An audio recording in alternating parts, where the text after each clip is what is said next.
Alhamdulillah, Allahumma salli wa sallim wa barik ala Sayyidina Muhammad wa ala ali Sayyidina Muhammad, amma ba'du. Para bapak, para ibu, para jemaah yang dimuliakan Allah Subhanahu wa ta'ala, Alhamdulillah, setelah kita melaksanakan sholat subuh berjamaah, mengharap kepada Allah Subhanahu wa ta'ala agar mendapatkan apa yang pernah dijanjikan oleh Nabi, man sholat subha bijama'atin faka'annama sholal laila kullah. Siapa yang sholat subuh berjamaah seakan-akan dia sholat semalam suntuk. Semoga kita mendapatkan fadilah sholat subuh berjamaah tersebut, amin ya rabbal alamin. Untuk selanjutnya jamaah yang dimuliakan Allah Subhanahu wa ta'ala, kita untuk pagi hari ini yang biasanya taklimnya adalah tentang sejarah. Kalau yang kemarin-kemarin sejarah tentang Nabi sampai Nabi Hud, masih banyak sekali yang belum kita bahas. Akan tetapi karena ini kita akan masuk bulan Ramadan, maka saya lengkap langsung sejarah tentang Ramadan dan sedikit tradisi yang menyertainya.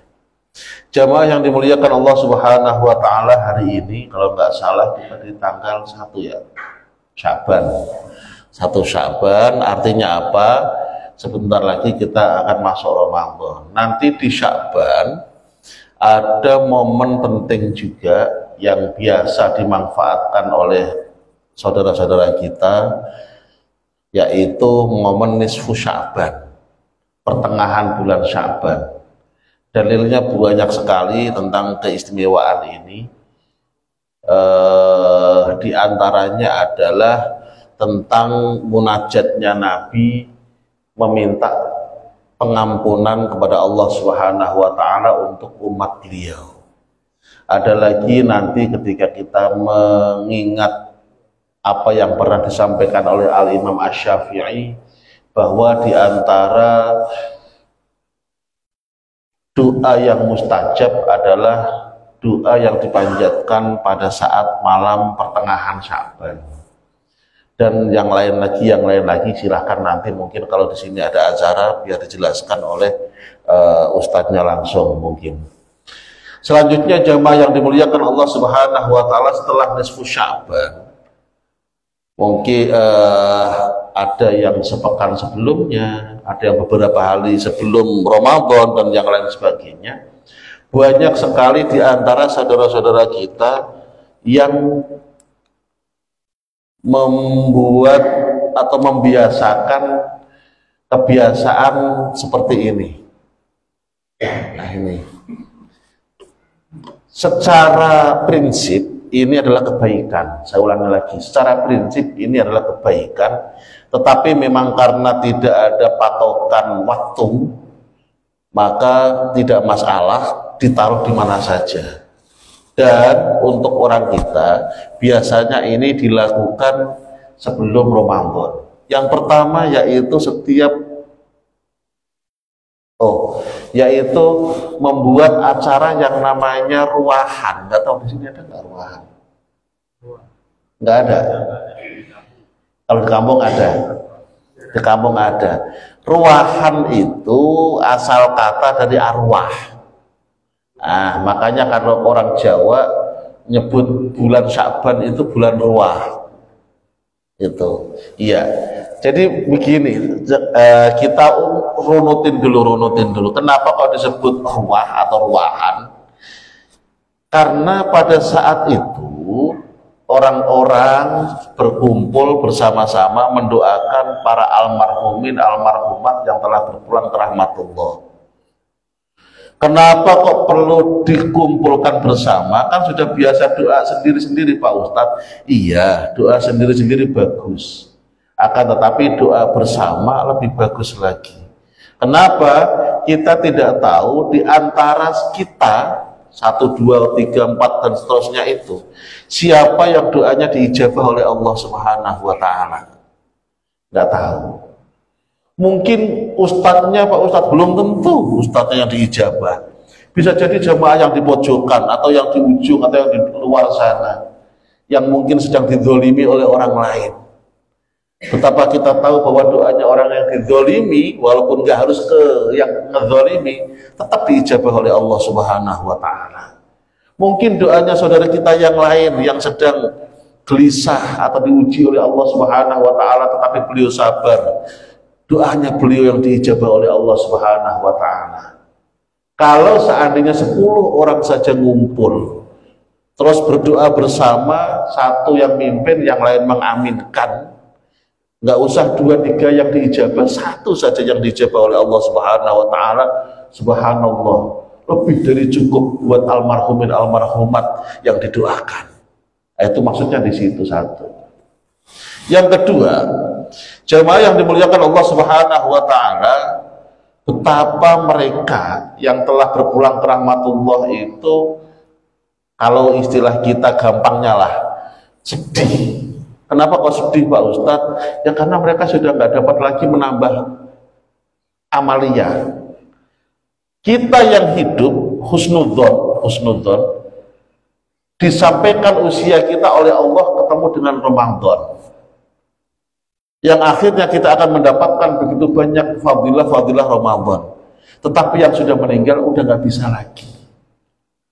Apa fadilah Ramadan Pak Ustadz? Di antaranya adalah idza jaa Ramadan, kata Nabi, ketika Ramadan datang, futihat abwaabus sama, dibuka pintu-pintu langit. Di dalam riwayat yang lain, futihat abwaabul jannah, dibuka pintu-pintu surga. Maksudnya bagaimana Pak Ustaz? Berbuat baik di bulan Ramadan sangat-sangat dimudahkan oleh Allah Subhanahu wa Ta'ala. Betapa kita ingat Pak, kalau di luar Ramadan bangun jam 3:30 lah paling, kita tahajud dan macam-macam, nanti jamaah subuh pulang selesai. Tapi ketika Ramadan bangunnya lebih malam lagi, ibadahnya iya, ditambah sahur dan yang lain sebagainya.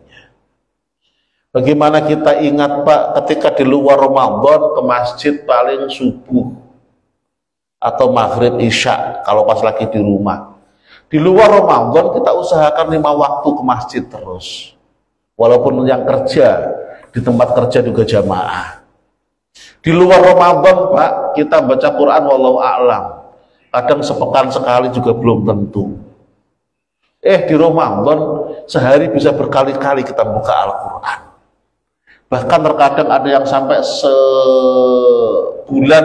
khatam. Ada yang khatam 2 kali, ada yang khatam lebih dari 3 kali dan yang lain sebagainya. Kalau ngomongin khatam Quran, saya ingat tahun kemarin, habis Lebaran saya ke Pondok Bambu, ke lapas perempuan. Memang ada jadwal rutin di situ. Nah, setelah Lebaran kita ngajar lagi, setelah libur Lebaran, saya nanya, kemarin waktu Ramadan siapa yang khatam sekali? Pada banyak yang tunjuk tangan. Ada nggak yang 2 kali? Masih banyak. Yang 3 kali? Masih ada beberapa. Langsung saya lengkap. Yang 5 kali ada nggak? 5 kali saya bercanda gitu. Masih ada juga. Yang 5 kali masih ada juga. Ya Allah, saya kok bisa ya Bu ya, saya gitu kan. Oh masih ada Pak Ustadz yang lebih dari saya, kata beliau. Maksudnya ada yang lebih lagi Pak Ustadz. Siapa? Itu orangnya di belakang. Langsung saya tanya, iya Bu, beneran Bu? Alhamdulillah Pak Ustadz. Berapa kali? 10 kali. Sebulan 1 Ramadan kemarin 10 kali kata beliau. Langsung saya kaget lah. Gimana ceritanya? Kalau 10 kali kan berarti sehari berapa juz itu? Kalau 3 juz cuman enggak lah, 3 juz itu berarti 10 hari khatam sekali. Nah, nggak bisa, 10 juz bener. 10 juz 3 hari khatam sekali, sebulan 10 kali bener. 10 juz berarti 1 hari. 3 hari khatam. Sebulan 10 kali, bener itu. Nah, saya tanya, kok bisa? Jawabnya malah ngantem saya. Saya jadi malu sendiri. Saya tanya, kok bisa Bu? Lah kan Pak Ustadz yang ngajarin. Nah, Saya kaget kapan saya ngajarin suruh khatam 10 kali. Bukan Pak Ustadz. Waktu sebelum Ramadan kan saya nanya waktu itu ke Pak Ustadz, katanya, Pak Ustadz, kalau Ramadan pas puasa wiridan yang paling bagus itu apaan? Terus Pak Ustadz jawab, katanya baca Quran. Iya, memang baca Quran yang saya tahu wiridan yang paling bagus. Ya udah saya amalin Pak Ustadz. Sehari 10 juz. Sebulan bisa khatam 10 kali, subhanallah. Kenapa kok malu? Yang ngajarin nggak bisa begitu sendiri. Jamaah yang dimuliakan Allah Subhanahu wa taala. Ramadan dimudahkan berbuat baik oleh Allah Subhanahu wa taala. Futihat abwabul jannah wa ghulqat abwabun nar, kata Nabi. Ditutup pintu-pintu neraka. Maksudnya apa Pak Ustadz? Berbuat jahat dipersulit oleh Allah. Betapa banyak kita melihat yang kalau di luar Ramadan, anak-anak yang biasa di pinggir jalan sambil mabuk-mabuk, ketika Ramadan nggak ada. Apa kata mereka? Nggak enaklah puasa-puasa. Dilalah itu disetting oleh Allah seperti itu. Memang berbuat jahat dipersulit oleh Allah Subhanahu wa taala. Wa fussidatis syayatin, dan setan-setan dibelenggu, ditahan oleh Allah Subhanahu wa taala. Jamaah yang dimuliakan Allah Subhanahu wa taala, selalu orang nanya, Pak Ustadz, kalau setan ditahan itu buktinya masih ada orang maksiat. Jangan lupa, yang ngajak orang berbuat maksiat itu nggak cuma setan, ada lagi satu lagi. Apa Pak? Bu? Jangan langsung manusia, lebih spesifik lagi aja. Apa namanya? Nafsu. Nafsu yang biasa ngajak orang berbuat nakal atau maksiat. Yang mana nafsu ini di luar Ramadan selalu didampingi oleh setan. Di Ramadan setannya dibelenggu, kalau nafsunya sudah terlatih bisa jalan sendiri. Karena itulah maka biasa orang sebut puasa itu menahan hawa nafsu. Karena apa? Setannya sudah ditahan oleh Allah. Tinggal separuh, mosok masih gak kuat. Disinilah ujian kita. Ayo kita tingkatkan puasa kita yang biasanya menahan nafsu yang mengajak kemaksiatan, menahan nafsu yang mengajak dosa. Sekarang kita tingkatkan menahan nafsu yang mengajak makruh dan yang lain sebagainya. Karena nafsu itu nggak cuma ngajak dosa, ngajak makruh dan seterusnya juga nafsu juga. Jamaah yang dimuliakan Allah Subhanahu wa taala, belum lagi kalau kita ingat nanti di Ramadan ada namanya Lailatul Qadar.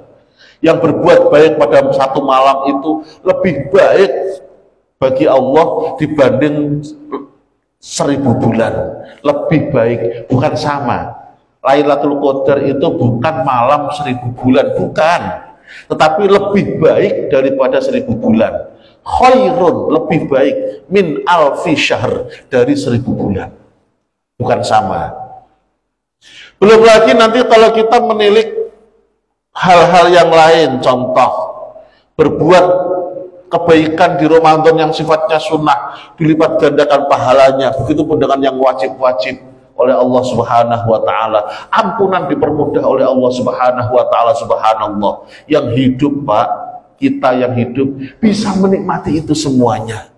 Sedangkan mereka yang sudah wafat kembali kepada Allah Subhanahu wa taala udah nggak bisa lagi. Karena itulah untuk menampakkan rasa bersyukur kita kepada Allah dan rasa sayang kita kepada beliau-beliau yang sudah berpulang ke rahmatullah, kita doakan beliau menjelang Ramadan. Ya Allah, semoga semuanya diampunkan dosanya, diterima semua amal ibadahnya, dilipat gandakan pahala kebaikannya, ditempatkan di raudhah min riyadhil jannah. Seperti itu. Minimal doa-doa kita itu sedikit bisa menghibur beliau-beliau lah yang nggak dapat Ramadan lagi, dan menjadikan rasa syukur kita karena akan dapat Ramadan, sehingga nanti ke depannya kita akan dimudahkan oleh Allah Subhanahu wa taala. Kan la in syakartum la azidannakum. Dah. Jemaah yang dimuliakan Allah Subhanahu wa taala, ada lagi yang namanya munggahan. Sebenarnya sama apa enggak sih munggahan dengan ruahan itu? Sama enggak Pak? Kalau ada yang tahu. Kalau yang saya pernah tahu karena di tempat saya itu nggak ada tradisi yang namanya munggahan. Itu beda. Kalau munggahan itu setahu saya loh ya, di sini itu kadang ngumpulin makan bersama. Terus kadang ada yang nganter-nganter makanan. Nah, kalau nganter-nganter makanan di kampung ada, cuman nggak dinamain munggahan, biasalah itu. Habis itu ada yang maaf-maafan. Semuanya itu adalah kebaikan. Walaupun tidak harus saat itu, boleh kapan saja. Hal baik boleh kapan saja. Cuman ketika momen Ramadan ini makin digalakkan. Kenapa? Ya tadi ini suatu kebaikan, terutama yang ini. Saya itu lebih tertarik malah yang ini, bermaaf-maafan ini. Kenapa kok bermaaf-maafan, Pak Ustadz? Begini Pak, dosa atau kesalahan itu beban. Saya ulangi lagi, dosa atau kesalahan itu beban. Orang yang banyak dosa, banyak salah, lebih mudah untuk melakukan kesalahan-kesalahan berikutnya daripada kembali ke berbuat baik. Kenapa? Tadi, karena sesuatu yang beban. Orang kalau sudah kotor, lebih mudah nanti nambah kotor lagi daripada bersihin diri. Begitulah kira-kira. Ada cerita. Nah, ini saya cerita aja.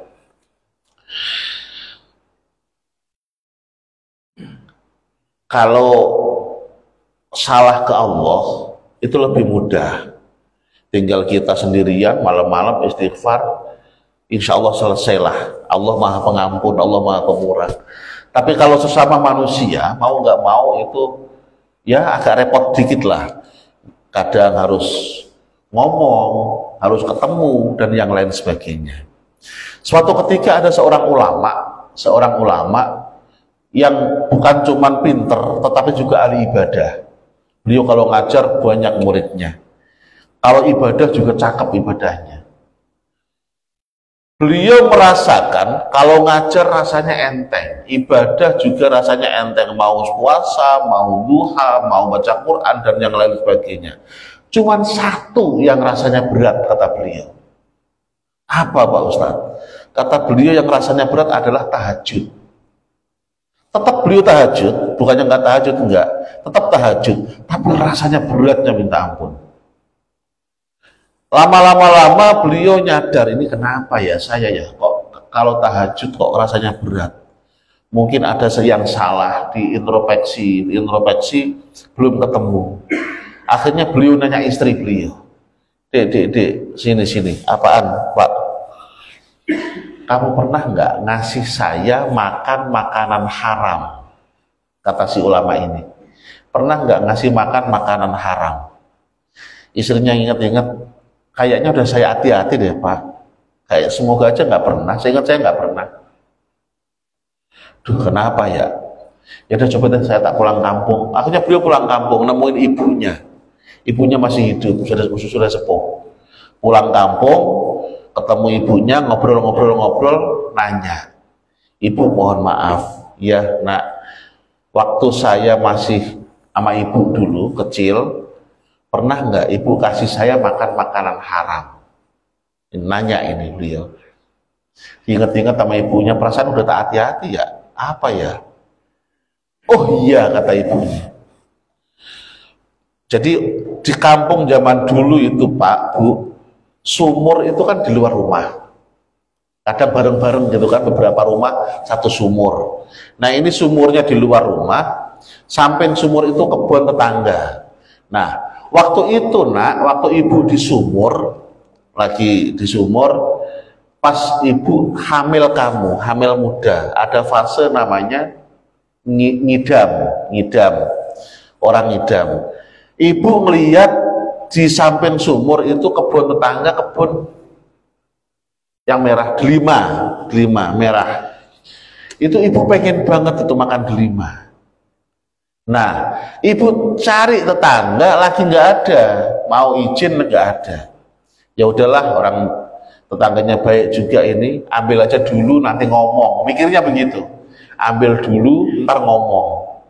Bener, ibu ambil, ibu makan separuh, nggak tahu yang separuh di mana itu. Yang ibu ingat yang tak makan separuh. Sampai sekarang ibu lupa ngomong, lupa izin. Ya Allah, kata si ulama ini, Ya udah, masih ada nggak Bu orangnya Bu? Masih hidup. Ayo kita ke sana. Bener. Akhirnya berdua ini ke tetangganya. Assalamualaikum, waalaikumsalam, ngobrol terus cerita bahwa dulu waktu saya hamil anak saya ini patung idam, saya ngambil delima satu, tak makan separuh. Rencananya saya mau izin, mau ngomong karena waktu itu nggak ada sampaiannya. Mohon diikhlaskan ya, mohon dihalalkan ya. Kata tetangga, ya Allah, cuman gitu doang. Iya, nggak apa-apa. Saya halalkan, nggak apa-apa. Udah, ikhlas semuanya, nggak apa-apa. Apalagi waktu itu ngidam, kata tetangganya begitu. Apa kata si ulama ini? Semenjak itu saya kalau tahajud rasanya enteng. Subhanallah, rasanya enteng. Ada beberapa pelajaran yang bisa kita ambil dari kisah ini. Yang pertama tadi, kesalahan itu beban. Yang kedua, jangankan yang melakukan kesalahan, yang nggak melakukan saja bisa kena imbasnya. Saya tanya Pak, anggaplah ngambil delima itu salah karena nggak izin, belum izin, terus dimakan. Kalau seandainya itu kesalahan, janin yang ada di perut ini salah juga apa enggak? Salahnya apa beliau yang di perut? Iya, yang di perut salah enggak kan? Tapi kena imbasnya. Nggak usah neko-neko lah. Oh, nggak ada contoh ini. Oh, ini. Astagfirullah. Oke. Anggaplah ini, setahu saya ini air putih. Setahu saya air putih. Saya nggak tahu kalau ada racunnya. Seandainya ada racunnya, saya nggak tahu. Terus saya minum.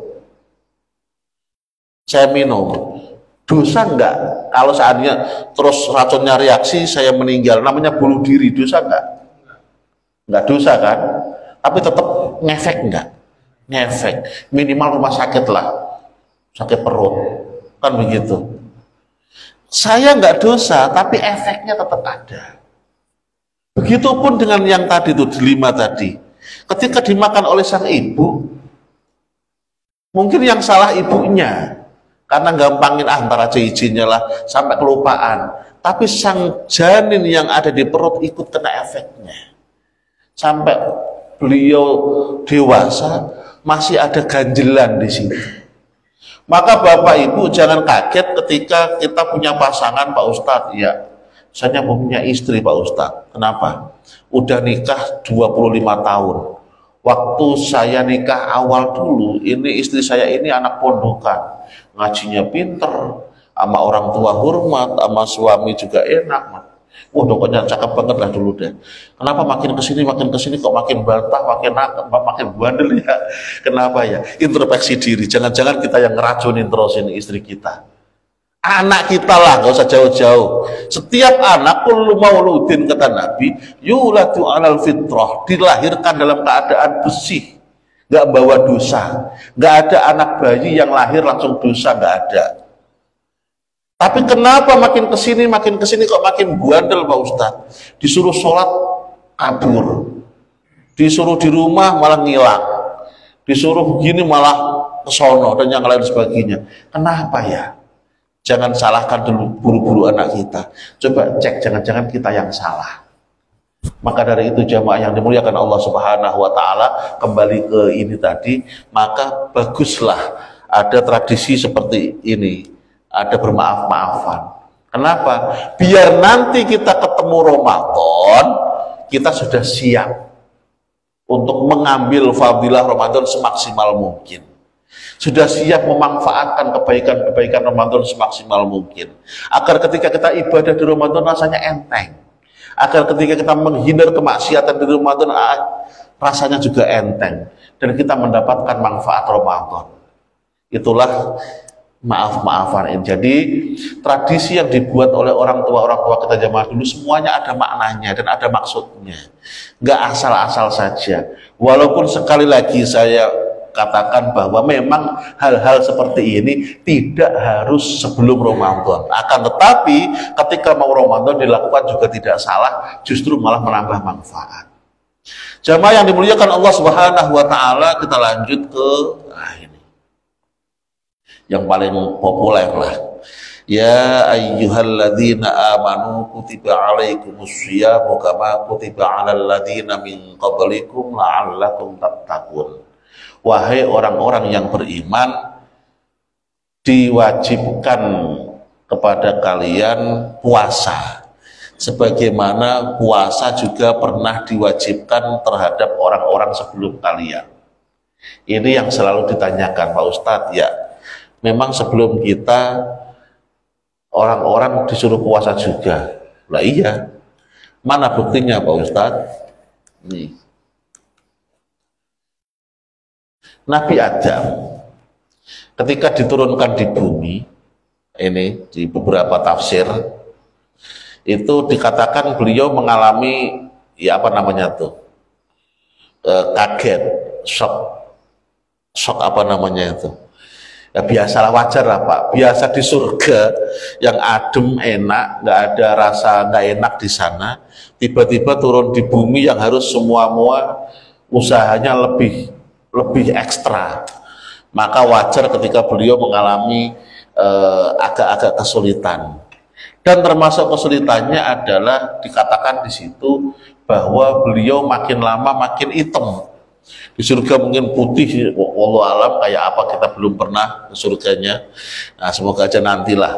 Nah, beliau tiba-tiba diturunkan di bumi beda. Disitulah akhirnya beliau puasa setiap bulan 3 hari. 3 hari. Yaitu tanggal 13, 14, 15 tiap bulan. Puasa ini kita sebut dengan ayyamul bid, hari-hari putih. Hari-hari putih itu bisa diartikan bahwa hari-hari itu hari-hari memang bulan sedang terang.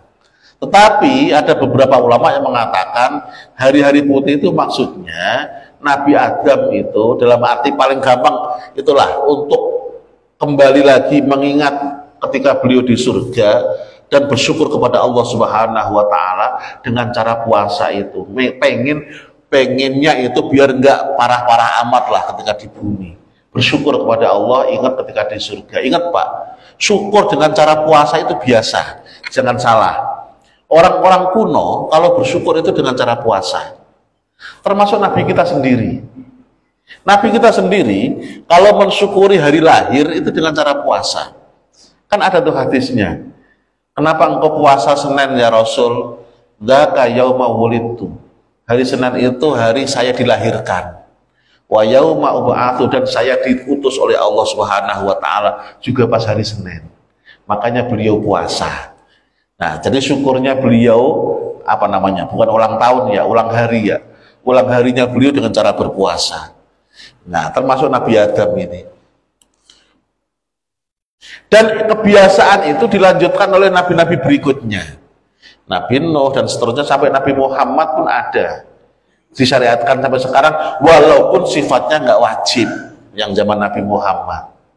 Hanya saja caranya berbeda.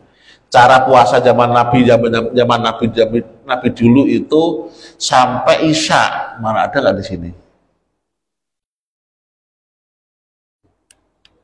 Belum ada ya? Ada. Tuh. Sampai Isya kalau zaman Nabi dulu. Nah, zaman kita kan maghrib sudah selesai. Biar nantilah. Puasa Asyura. Asyura itu tanggal berapa? 10 apa? 10 Muharram. Jangan lupa, kita sudah kelewat ini. Yaitu banjirnya Nabi Nuh kan itu benar. Nabi Nuh itu bukan cuman sehari 2 hari Pak, banjirnya Nabi Nuh. Akan tetapi 6 bulan 10 hari. Dimulai 1 Rajab, berarti Rajabnya dihitung. Rajab, Sya'ban, Ramadan, Syawal, Dzulqa'dah, Dzulhijjah, 6 bulan. Plus 10 hari tak sampai tanggal 10 Muharram surut. Akhirnya mendarat. Nah, 10 Muharram surut atau mendaratnya kapalnya Nabi Nuh itulah akhirnya Nabi Nuh dan para umat beliau bersyukur kepada Allah dengan cara berpuasa. puasa Asyura itu 10 Muharram. Nanti di zaman Nabi Musa juga sama. Nabi Musa ketika dikejar oleh Fir'aun dan selamat dari kejaran Fir'aun sampai melintas laut, yang laut jadi jalan itu juga tanggal 10 Muharram. Emang ada Pak Ustadz? Ada, itu malah hadis itu.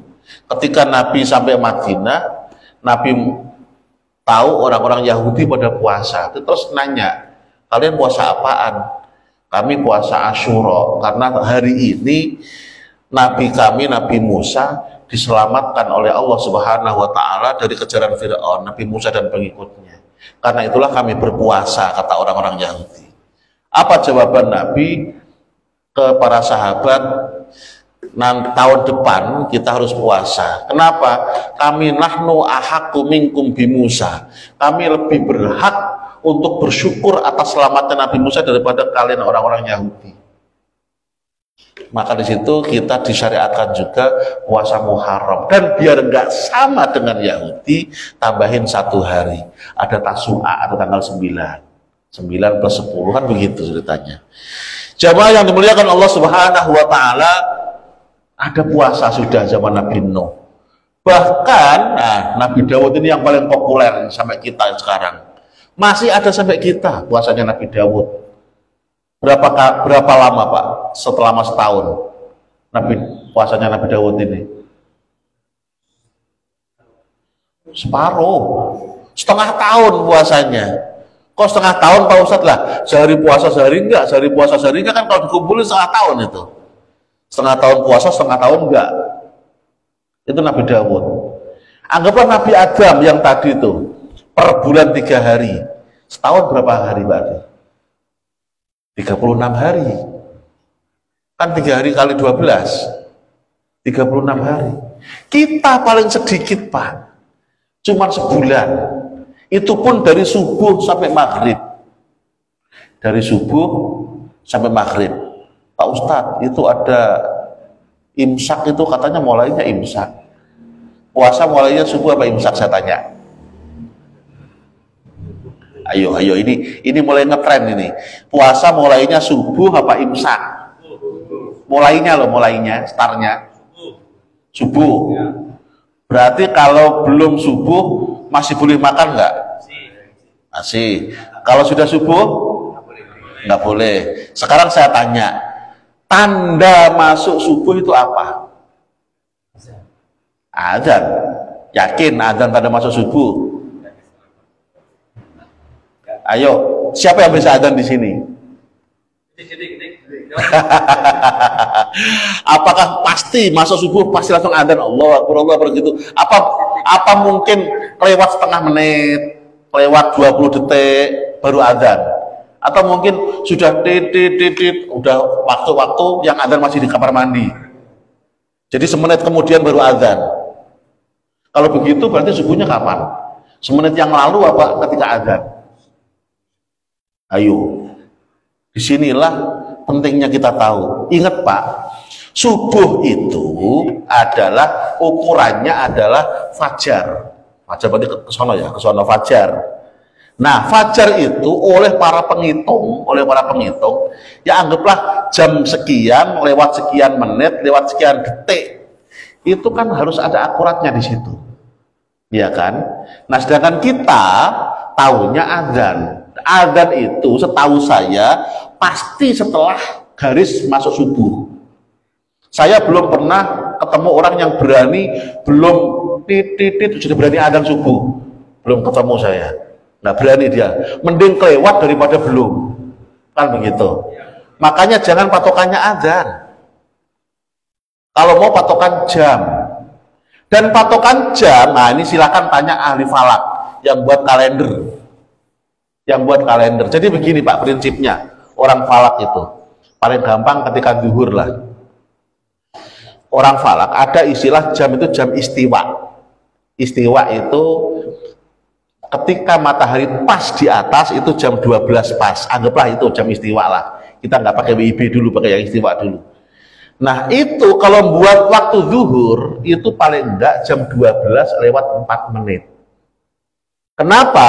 Ya tadi prinsipnya, daripada Iya kalau jamnya pas, kalau jamnya nggak pas, makanya daripada kurang, mending kelewat dikit lah. Kalau kelewat dikit terus kita sholat kan pasti sah. Contoh, zuhur jam 12 lewat 1 detik seandainya. Terus kita sholatnya jam 12 lewat 5 menit, kan pasti sah. Daripada jam 12 kurang 1 menit. Maka oleh para pembuat kalender, Indonesia khususnya, bukan Indonesia doang sih, Indonesia, Malaysia, Singapura, satu kawasan kita inilah. Kalau buat kalender itu ditambahin dikit. Sekitar 4 menitan. Ada yang nambahin 5 menit. Subuh, nah ini saya kasih tahu, subuh itu kalau seandainya kita ngomong sekarang kan setengah 5 lewat, anggaplah setengah 5 pas. Kalau seandainya jam setengah 5 pas di tulisan jam di kalender itu sebenarnya secara hitungan falak itu setengah 5 kurang 5 itu sudah subuh secara hitungan. Setengah 5 kurang 5 itu sudah subuh. Cuman ditambahin 5 menit biar selamat. Orang sholat pasti sah.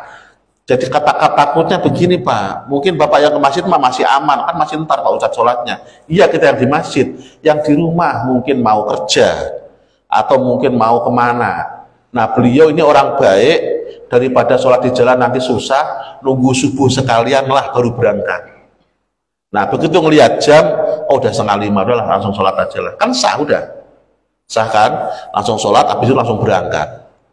Nah, menjagain orang-orang begini, maka jadwalnya dimolorin 5 menit.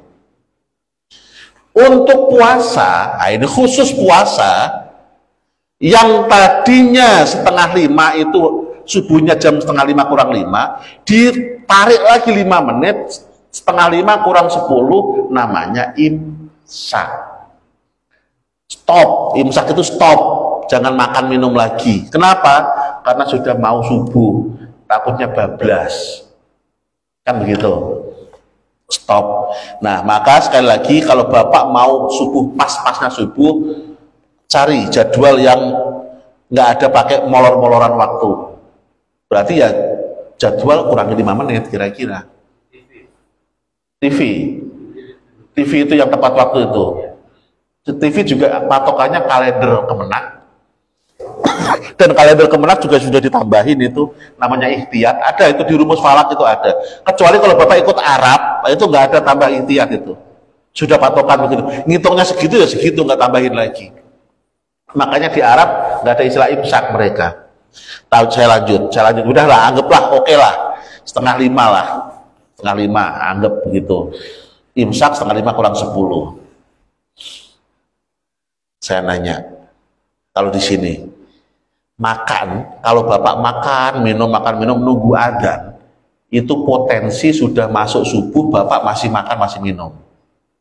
Makanya tolong jangan dipaksin adzan. Sebelum adzan stop dulu lah, walaupun nggak pakai imsak silakan. Yang penting sebelum adzan stop dulu, satu. Yang kedua, saya ini agak heran, ada beberapa orang itu yang kalau imsak sudah nggak makan nggak minum. Begitu imsak sudah selesai, beliau makan minum selesaiin sekalian, tuntas selesai, sudah nggak makan minum. Terus keluar rumah ngapain? Nyalain rokok. Kalau belum adzan belum dibuang itu rokok. ada begitu. Saya tanya Pak, rokok itu membatalkan puasa apa enggak sih? Beneran? Setahu saya loh ya, setahu saya sampai sekarang belum ada ulama yang mumpuni, yang beneran ulama yang berani berfatwa rokok tidak membatalkan. Sampai sekarang belum ketemu saya. Kalau ada kasih tahu buat tambahan ilmu saya. Jadi setahu saya memang rokok itu membatalkan. Karena itu hati-hati, sama kayak makan minum, jangan bablas subuh baru dibuang. Bisa jadi tetap batal puasa kita. Bukan batal, nggak jadi puasa kita. Orang subuh masih makan, hitungannya. Pak, salah prediksi itu tetap batal. Yang nggak batal itu lupa, nggak sengaja, terpaksa, bodoh karena nggak tahuan. Mungkin karena mu'alaf, Taunya, ya kirain puasa itu startnya dari matahari terbit. Makanya subuh saya masih makan. Nah, itu nggak batal lah, orang ini lah, namanya orang nggak tahu kan.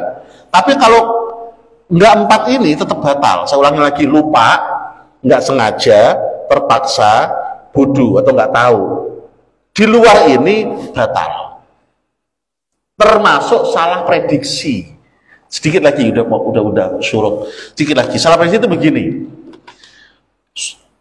Sore-sore bapak capek habis muter seadanya atau baru pulang kerja, pulang sampai rumah jam 5, setengah 6, langsung masuk kamar mandi, bersih-bersih, ngapain, keluar kamar mandi, denger azan, Allahu Akbar, Allahu Akbar. Nah, di dapur bapak lihat, minuman udah siap nih, langsung sahut aja, udah kecapean tadi, langsung minum sambil keluar kamar mandi. Terus masuk kamar, saya bilang, lah kok nggak ada azan lagi, Bu? TV-nya dimatiin? Enggak, masih nyala. Kok gak ada azan lagi? Apaan? Nah, tadi azan. Iklan sirup, seandainya begitu seandainya. Seandainya begitu. Ya terus belum maghrib. Masih 20 menit lagi maghribnya. Nah, saya tanya. Berarti puasa kita batal enggak? Saya tanya, batal enggak? Nanti tanya yang ngajar fikih sekalian lah, enggak apa-apa. Batal apa enggak itu? Enggak batalnya kenapa? Nggak tahu. Taunya maghrib maksudnya. Itu lupa, nggak lupa, nggak sengaja. Siapa bilang nggak sengaja orang ambil minum begini, nggak sengaja sampai minum. Terpaksa, siapa yang maksa? Nggak ada yang maksa minum. Bodoh, dia orang pinter tahu kalau maghrib itu boleh minum. Ya ini masalahnya bukan 4-4-nya itu, tapi salah prediksi. Dikiranya sudah maghrib, nggak taunya belum. Itu namanya salah prediksi. Tetap batal, Pak. Tetap batal, nanti silakan tanya ke guru fikih. Tetap batal itu. Bahkan ada kompensasinya. Setelah itu jangan makan minum lagi sampai beneran maghrib. Itu. Nah itu di kitab-kitab Syafi'iyah kalau yang itu. Ya terima kasih udah. Bablas lagi, ini nanti mungkin nyambung sampai ke bulan berikutnya insya Allah. Tahu bulan berikutnya itu enggak? Udah Ramadan belum? Nanti kabarin aja lah. Iya, pokoknya nanti kita lanjut aja lah, bersambung ini. Masih panjang ini. Belum lagi nanti sejarah-sejarah yang terkait dengan Ramadan. Terima kasih, ada mau nanya? Kalau nggak ada kita tutup dengan doa. Udah lewat surut. Ya, tutup dengan doa ya. Mohon maaf sekali lagi Bapak, karena memang ini momennya mau Ramadan, makanya saya bahas yang ini. Kenapa kok nggak secara biasanya Pak Ustadz, nantilah setelah lebaran yang lanjut yang nabi-nabi lagi. Karena ini yang lebih manfaat. Sekali lagi, bagaimanapun namanya nyari ilmu itu wajib adalah ilmu yang mau kita pakai. Contoh, nanti zuhur kita mau sholat zuhur, maka tahu ilmunya sholat zuhur wajib. Nah sebentar lagi kita mau Ramadan, maka tahu ilmunya tentang Ramadan wajib. Karena itu masukan saya nanti yang fikih harus bahas itu Ramadan, zakat segala macam. Zakat juga harus, karena kadang orang sebelum Ramadan yang dibahas hanya puasa saja, padahal Ramadan nanti ada zakatnya ketika akhir Ramadan nanti. Terima kasih, kita tutup dengan doa. Bismillahirrahmanirrahim. Alhamdulillahirabbil alamin. Allahumma shalli wa sallim wa barik ala sayyidina Muhammad wa ala ali sayyidina Muhammad. Rabbana la tada' min majlisina hadza dzamban illa ghafartah. Ya Allah, tidaklah kami meninggalkan majelis kami ini dalam keadaan dosa kecuali Engkau ampunkan ya Allah. Wala aiban illa satartah, tidak ada di antara kami yang aib kecuali Engkau tutup. Wala maridhan illa syafaitah, tidak ada di antara kami yang sakit kecuali Engkau sembuhkan. Wala asiran illa yassarta, tidak ada di antara kami yang sulit kecuali yang kemudahkan. Wala karban illa nafasta, tidak ada di antara kami yang buntu kecuali yang kau kasih solusi. Wala hajatan min hawaijid dunya wal akhirah illa qadaitaha wa yassartaha, tidak ada di antara kami yang berhajat duniawi maupun ukhrawi kecuali yang kau tunaikan dan kemudahkan. Birahmatika ya arhamar rahimin. Allahumma ja'al jam'ana jam'an marhuma, ya Allah jadikan kebersamaan kami ini kebersamaan yang kau rahmati. Wa tafarruqana min ba'dina tafarruqan maksuma, dan perpisahan kami setelah ini perpisahan yang kau jaga ya dzal jalali wal ikram. Rabbana atina fid dunya hasanah wa fil akhirati hasanah wa qina adzabannar. Wa sallallahu ala sayyidina Muhammadin wa ala alihi wa sahbihi wa baraka wa sallama walhamdulillahi rabbil alamin. Wassalamu alaikum warahmatullahi wabarakatuh. Sama-sama, sama-sama.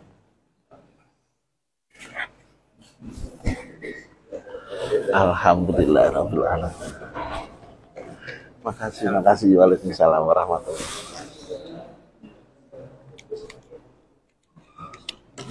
Oh iya iya, makasih makasih makasih. Makasih makasih ya Allah.